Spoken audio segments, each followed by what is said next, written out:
I think we've expanded so far outside of that in a very, very high quality way. So if you think about performance, through logging and different features that we've been able to release in the first half of the year, I think our product is just much more broader than it was last year and in previous years, and that's something that's very exciting. Welcome to another episode of the Ecommerce Toolbox Expert's Perspective. Joining us today, we have myself. We are doing a special episode this week. We are looking at the first half of the year, and we are wrapping up some of the top trends. So really excited to go through some of that today. So as you can imagine, we're going to chat a lot of things about composability, AI, some of the top trends that we saw coming into the first half of the year. We're going to talk a bit about some of the milestones on the Noibu side and how we're looking at H2. So let's start off with some of the shifts that we've seen in the first half of this year. So I think coming into the year, a lot of people were talking about AI, but not a lot of people were doing it. And what I mean by that is everyone was talking about, hey, how is AI going to change commerce? How is AI going to change how we work? And I think people are now starting to implement it. So something that I've personally observed is AI as a productivity tool internally versus being something that's going to change the outward client experience. Great example of that is, hey, how can we use AI to automatically write our PDP pages? How could we use AI to automatically edit images and a bunch of operational tasks that have historically been done in a very redundant way with the possibility of making human-related mistakes. So that's one of the biggest kind of areas that I've observed a shift in H1. So a lot of people are embracing AI, and then obviously from there, you still see the classic chatbot use case. Most of the queries are, where's my order? Using AI to really automate that. In terms of returns, logistics, something that we've seen that we really haven't spoken about in many episodes, but something that we're seeing kind of in the broader market is what I'm calling return fatigue. So I think recently it was ASOS that basically started banning customers that return too much. And I know that Target has a quiet program that does that as well. So that's something that's really interesting. I think a lot of online or retailers, they could be omnichannel, are plagued with online returns as a really big cost center. And a place that's really dragging down profit. So it's very interesting to see that as kind of an emerging trend as well. From there, I don't know if this is more so in Canada, but we've seen a lot of logistical strikes. So I know DHL, Canada Post in Canada is pretty famous with their strikes. So that's been something that's really been impacting the online customer experience. And Canada Post especially was on strike over last Black Friday in Canada. So anyone shipping into Canada, that's a bit of a challenge, an ongoing challenge for sure. In terms of economic factors, I think we continued to see just at a macroeconomic level consumer uncertainty. If we look at the GDP print in the US, it was negative in Q1. A lot of concerns around tariffs. It sounds like a lot of that stuff is kind of quietly calming down a little bit. There's still the TikTok ban that is looming. So there's a lot of uncertainty, I would say. And when we host these private dinners and I get to speak to a lot of retail folks, there's kind of two sides to the coin. Some people are saying, hey, it's business as usual. Other people are saying, hey, the consumer is actually buying ahead in previous quarters. So it's going to be a slowdown moving forward. Inflation seems to be somewhat in order. So yeah, it's really interesting. I think people are being very cautious with their total cost of ownership, their head count, their forecasts, and their general planning. And I think a good amount of people are behind on forecasts coming into H1. In addition to that, some of the things that I'm starting to see in various conversations with commerce leaders is if someone in their business is leaving to another company or going on a leave for some reason, a lot of people are starting to talk about, hey, do we actually really need to backfill this? Or Do we have something, can this fall on someone else's plate? Maybe could we automate part of their job and give away the other tasks? So that's a theme that I've started to see as an emerging one, is basically the questioning of backfilling. And that's partly due to the AI efficiencies. That's also potentially partially due to the fact that people are still unclear on where consumer demand is going. Another thing that I've definitely noticed in 2025, and this is on the Noibu side, but also in the conversations, is if you have a new project, it really needs a crystal clear ROI. And there's a high likelihood that at some point that's going to make its way to the CFO's office for approval.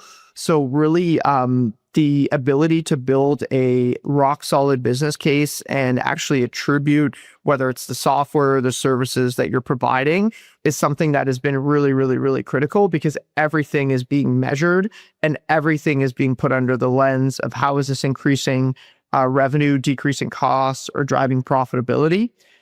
So definitely ecom has always been about numbers and performance, but we're seeing on our side a big push towards that. Something that's maybe surprised me coming into 2025 is really the resilience of the consumer. I think, well, also not to speak out of both sides of my mouth, but I think there still is a lot of uncertainty, but we're seeing pretty flat or rising comps with medium to low inflation. So I think the resiliency has actually surprised me a little bit. To be honest, I thought we would, I thought candidly we would see a bigger drop in consumer demand. And that's something that's been kind of echoed across a lot of the people that I've interviewed. Now, turning introspectively, what are some of the milestones that we've delivered on in H1 of 2025?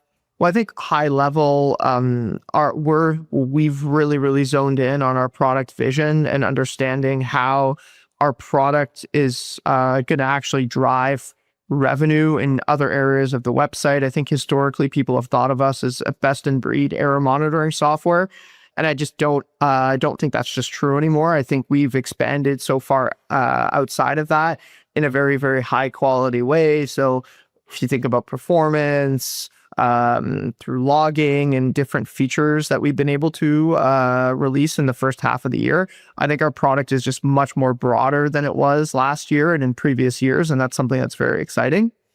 Another thing that's very close to me as well is how we've been able to really position ourselves as the go-to revenue increasing platform for all the different platforms, whether it's a Salesforce, a BigCommerce, or Commerce Tools, or Shopify. We've really put ourselves in a position where we can definitely succeed as we continue to expand these partnerships, and the clients that we have are continuously moving to a platform. I think the days of custom are slowly going away. A lot of people are going to platforms to drop their total cost of ownership. From there, another thing I'm really happy with is our podcast. I think we've seen our listeners continuously grow. I think the quality of the content has gotten a lot better, and I'm just overall really happy with the podcast. Another highlight has been really our customer advisory board. We've gotten so much great feedback from our customer base. We recently just did an event in New York that was a great success. We had some of our largest customers join, and we really just went through product roadmap, did product discoverability exercises, and we're just really happy with how that played out and how our product is going from really a point solution to a platform within a platform, as we call it. So we're really excited about that. Looking to the second half of the year, I'm really excited to see how our product team is going to continuously ship value. We have some really big things on the roadmap that I don't want to spoil that are shipping in the next 90 days, but that's a really big part of our journey as we really go deeper into the commerce vertical to be really your co-pilot at the end of the day to execute conversion driving activities, whether it's going to come through the resolution of bugs, site performance, or just general analytics. That's something that we're really excited for. Something that I think commerce leaders are going to have to continuously look at going into H2.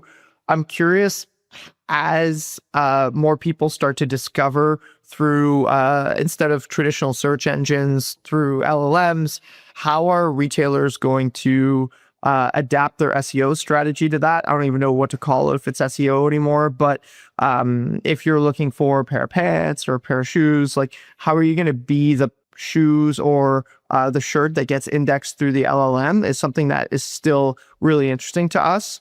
And it's something that we're actually trying to understand for our own business as well. Also looking forward into H2, something that I think is top of mind for a lot of commerce leaders is for the people that are behind on their forecast. What do they do going into Black Friday? Do they go all in on the marketing spend? Do they try and pull back because they don't think they're going to get the ROAS that they anticipate? So that's something that I'm really, really interested in understanding as we get closer to H2. From this episode, really, if I was to summarize the takeaways, I would say first and foremost, consumer demand may be stronger than expected, but still uncertain. Everyone's kind of waiting for this like shoe to drop. Maybe it never drops and we just continue. But with hopefully rate cuts coming in Q3 or Q4, that could drive more demand. So that's something that's the first kind of takeaway from there. AI efficiency is maybe coming more so from internal operations right now than from a magical client experience that has AI. So that's something that's also really interesting. From there, AI discoverability is something that I think a lot of folks are going to be thinking about.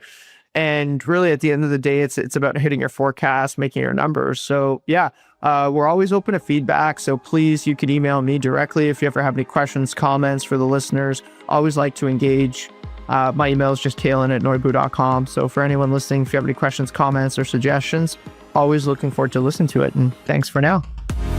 The E-commerce Toolbox Expert Perspectives is brought to you by Noibu. To find out more about Noibu and how we can help you debug your e-commerce site and rocket your revenue, visit www.noibu.com. That's Noibu.com. And then make sure to search for the E-commerce Toolbox Expert Perspectives on Apple Podcasts, Spotify, Google Podcasts, or anywhere else podcasts are found, and click subscribe so you don't miss out on any future episodes. On behalf of the team here at Noibu, thanks for listening.